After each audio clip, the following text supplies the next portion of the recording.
Yeah, it reads in Romans chapter 4, verse 21. Okay, fully convinced that God was able to do what he had promised.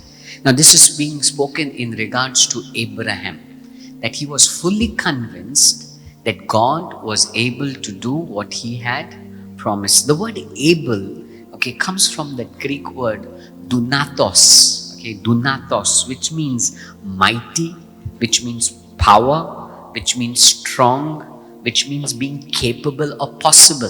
So when you read it, it means fully convinced that God was able, or the word able is mighty.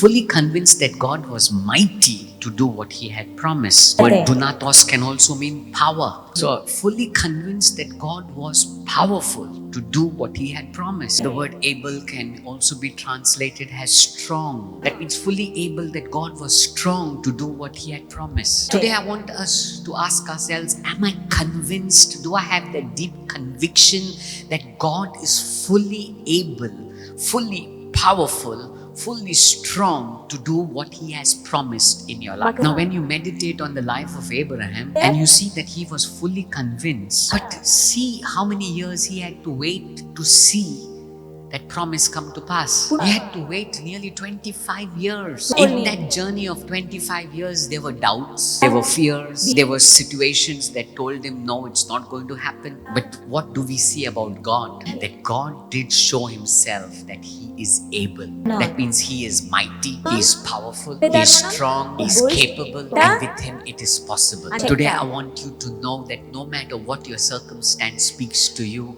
keep reminding yourself who your God is, that he is able to do it. That promise that you're waiting for, he is able to fulfill it. That promise that he has spoken over your life, he is powerful to bring it to pass. He is mighty to do it. Remember, it is dunatos. He is able. Amen.